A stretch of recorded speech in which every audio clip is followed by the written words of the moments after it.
시편 제94편. 여호와여, 복수하시는 하나님이여, 복수하시는 하나님이여, 빛을 비추어 주소서. 세계를 심판하시는 주여, 일어나사 교만한 자들에게 마땅한 벌을 주소서.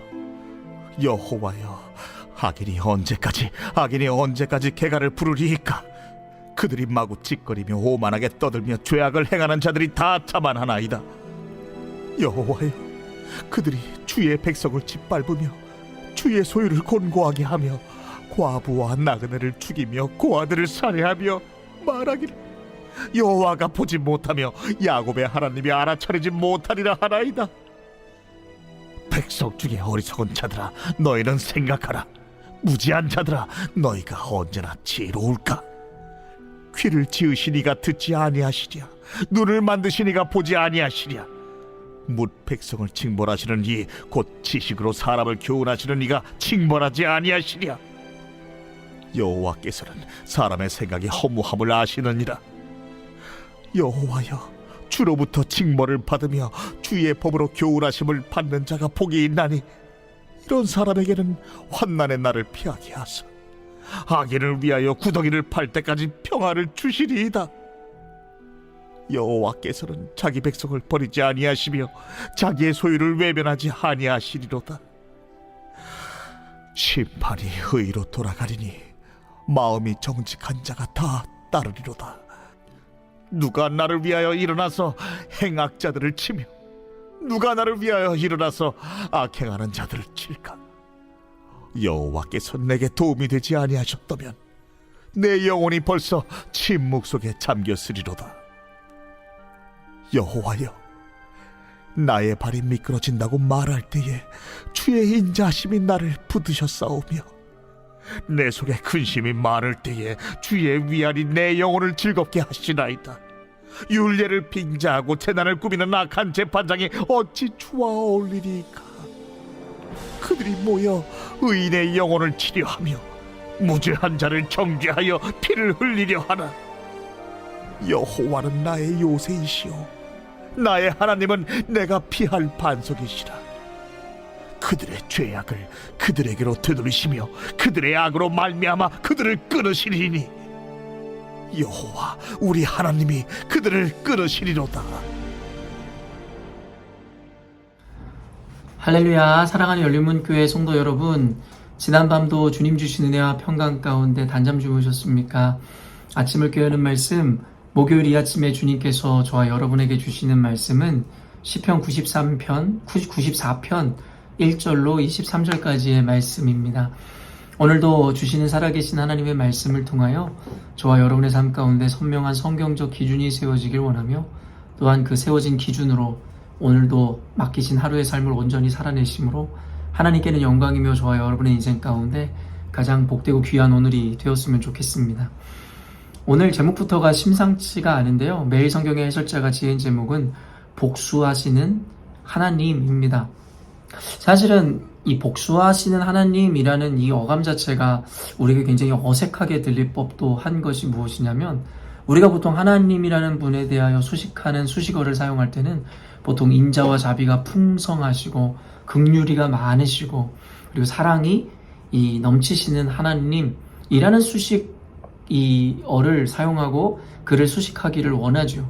근데 보통 복수하신 하나님이라는 이와 같은 수식어를 우리가 많이 사용하여 하나님을 표현하지 않는 이유는 우리가 갖고 있는 그 하나님이라는 분에 대한 이 인식과 어떻게 보면 편중된 생각 때문이라고 생각이 드는데요.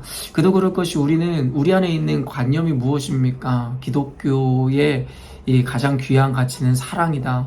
물론입니다. 기독교에서 이야기하고자 하는 것은 하나님의 사랑임이 분명합니다. 그럼에도 불구하고 단순히 성경에서는 하나님의 그리고 예수 그리스도의 사랑만을 이야기하는 것이 아니라 그 외에도 공의의 하나님으로서 하나님께서 그 사랑을 행하시고 실천하는 과정 가운데 이루어지는 일들에 대해서도 소상하게 밝히고 있다라는 것이죠. 그런데 우리는 이 시대에 어떻게 보면 요구에 발맞추어 내지는 사람들이 가장 선호하고 듣고자 하는 개념인 그 사랑이라는 개념을 통해서 오직 하나님을 그와 같은 한 가지 개념으로만 이해하고 묶으려는 경향들이 분명히 나타난다라는 것이죠. 사실 오늘 본문만 읽어보아도 얼마나 억울했든지 이 시편의 기자는 끊임없이 악인들에 대한 심판을 호소하고 있으며 그 악인들을 고발하고 결국에는 끊임없이 하나님께서 그들에 대해서 징계 내려주실 것을 요구하고 있다라는 것이죠. 어쩌면 우리가 갖고 있는 그 기독교 관념에는 부합되지 않는 이 고백일 것 같습니다. 왜냐하면 우리가 이상적으로 생각하는 우리 기독교의 개념은 무엇이에요? 원수도 사랑하고 또 용서하고 용납하고 듣기만 하여도 사실 마음 따뜻해지는 이와 같은 표현들. 그러나 이와 같이 상식적이고 우리가 우리 마음을 따뜻하게 하는 이와 같은 가르침의 개념 또 이면에는 하나님의 그 단호함과 또 분명한 메시지들이 분명히 자리 잡고 기록되어 있는데요. 우리가 보통 사실 억울함을 호소하고 토로하는 이유가 무엇입니까?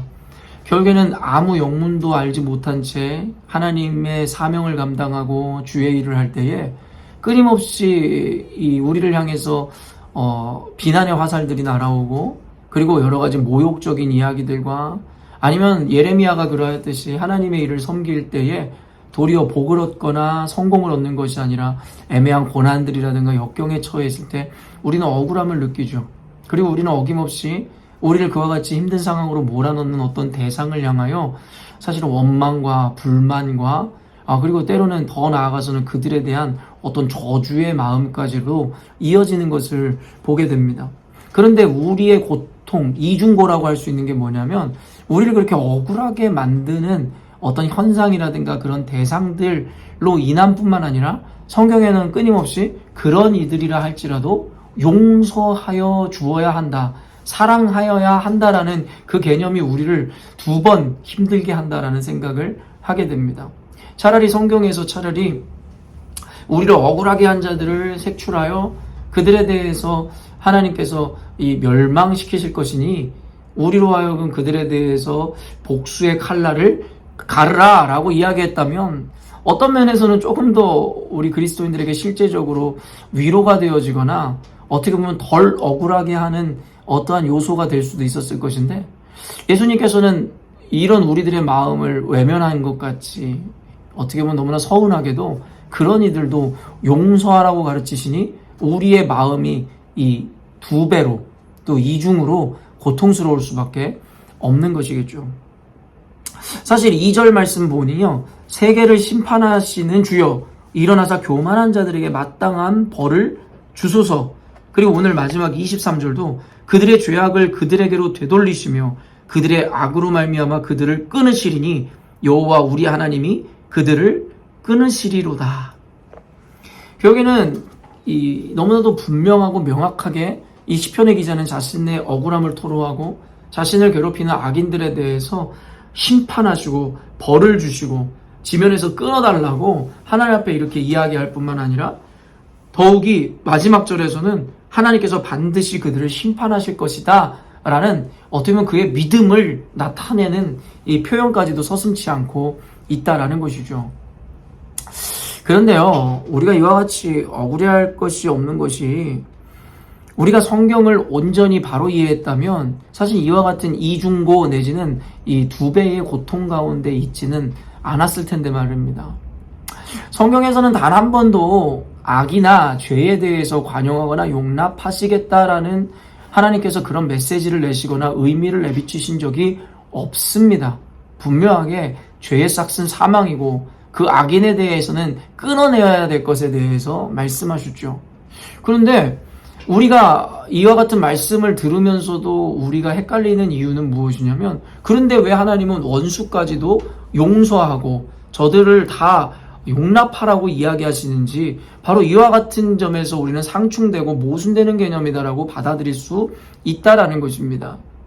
그러나 여러분 이것은 모순되거나 상충되는 것이 아니라요. 하나님께서는 공의의 하나님이시기 때문에 하나님의 사랑하는 자녀들을 괴롭히고 억울하게 한 그 죄인들과 악인들에 대하여 분명하게 심판하실 것에 대해서 말씀하고 계시더라는 거예요. 다만이 무엇입니까? 너희의 손으로 원수를 갚지 말라는 것이에요. 다른 말로 하면 너희의 손에 피를 묻혀서 너희 스스로가 그 죄 가운데 또 다시 동참하지 말라고 이야기하고 있더라는 것이죠. 그럼 성경에서 분명히 이야기하는 것은 뭐예요? 복수는 나의 것이다. 하나님께서 우리를 대신하여 복수해 주신다라고 이야기하시더라는 것이죠. 그래서 오늘의 제목이 복수하시는 하나님이라고 매일 성경의 해설자가 지은 것은 아닐까라는 생각을 해보게 됩니다. 사랑하는 성도 여러분, 하나님께서는 이스라엘 백성들을 예레미야서에서도 보았듯이 이 바벨론이라는 악한 도구를 통해서라도 그들을 깨우치시고 그들을 심판하기를 원하셨어요. 그럼에도 불구하고 이스라엘의 심판을 이야기하면서도 하나님께서 잊지 않으시는 것이 무엇이냐면 이스라엘을 위한 도구로서 바벨론을 사용하겠으나 결국에는 그들도 심판하신다고 말씀하세요.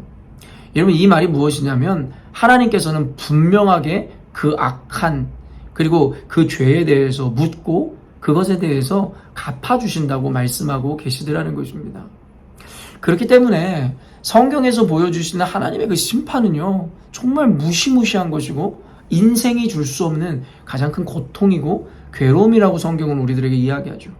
그래서 도리어 하나님께서는 우리들에게 원수를 불쌍히 여기고 긍휼히 여기라고 하는 이유가 무엇이냐면 단순히 그들의 죄를 모른 척하고 용납하라는 개념이 아니라 장차 그들에게 임할 하나님의 심판이 얼마나 클지 엄중할지를 기억함으로 그들을 불쌍히 여김으로 그 심판 가운데 나아가지 않기를 기도해 주라는 것입니다.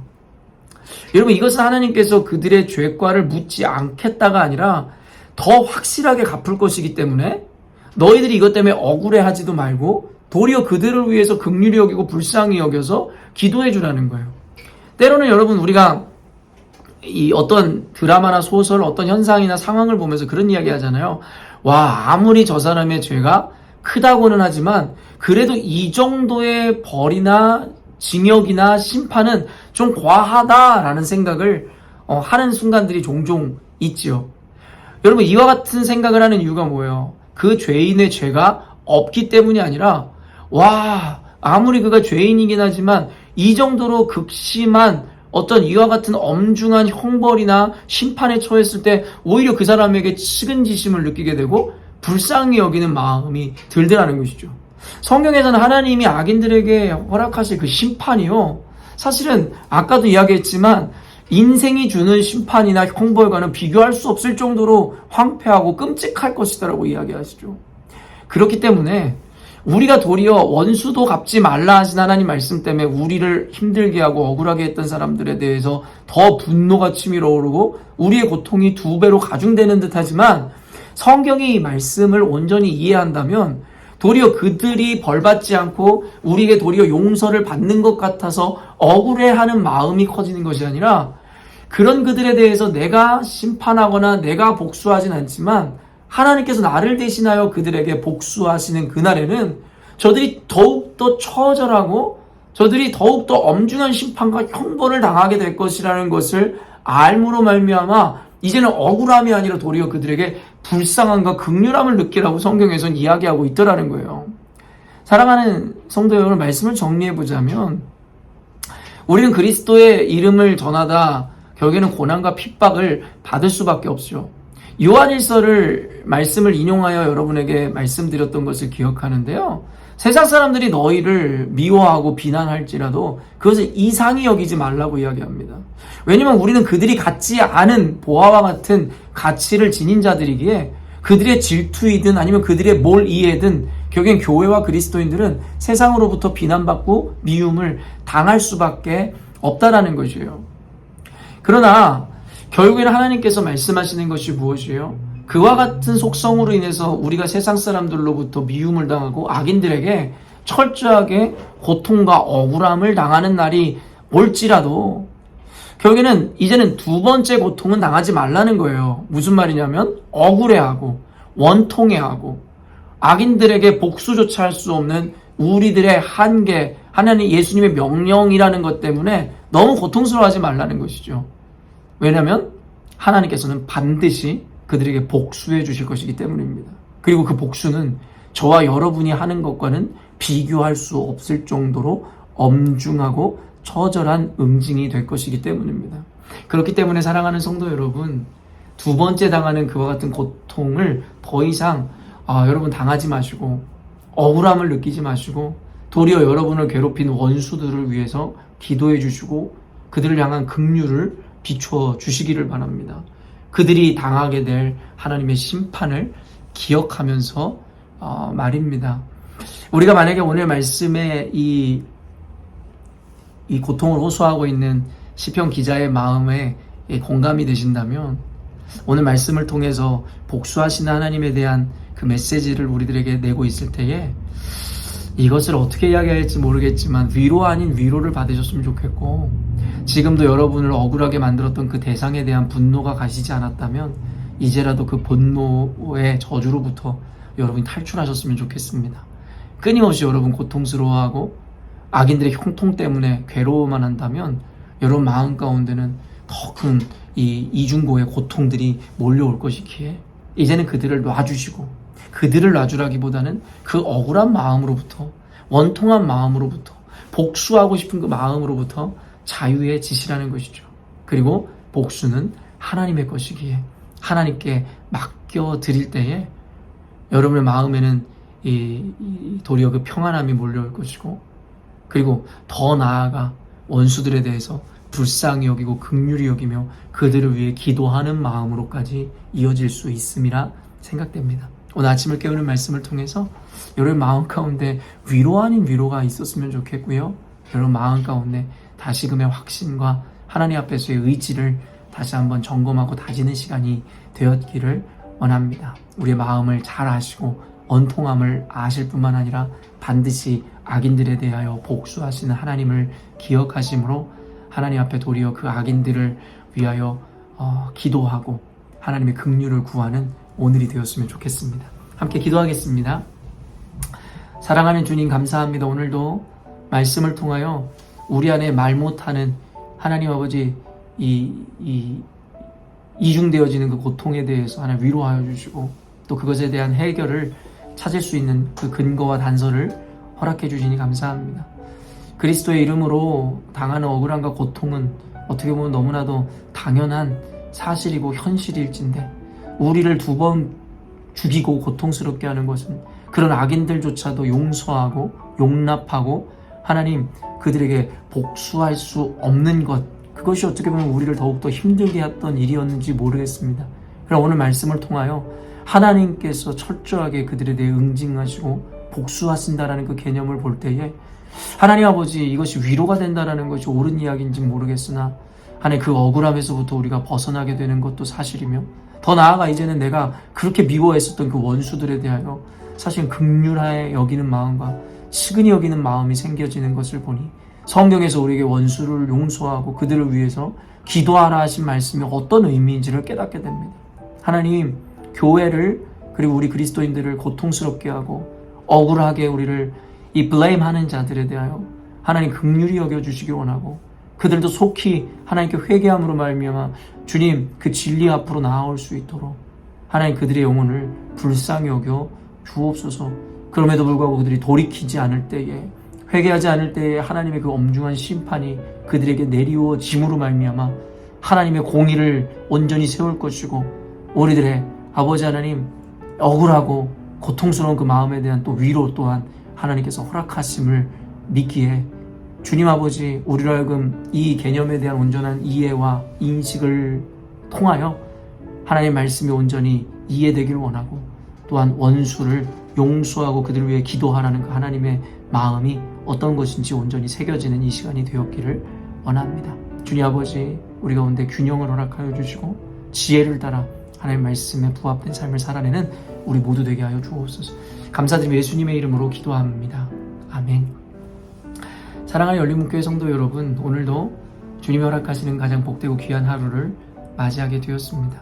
오늘도 말씀을 통하여 깨달은 바대로 혹시나 여러분의 마음을 고통스럽게 하고 있는 이들과 그와 같은 사연이 있다면 이제는 더 이상 그것에 묶이지 마시고 그것을 좀 풀어주시고 놓아주시고, 단순히 그것이 인본주의적으로 이야기하는 휴머니즘에 의해서가 아니라 하나님의 말씀을 따라 악인들에게 복수하시고 갚으시는 주님의 그 말씀과 엄중함을 따라 도리어 그들에게 긍휼을 베푸시고 그들을 용서하시고 그들을 위해 기도해 주시는 오늘이 되었으면 좋겠습니다. 아침을 깨우는 말씀은 내일 아침에 또 만나도록 하겠습니다.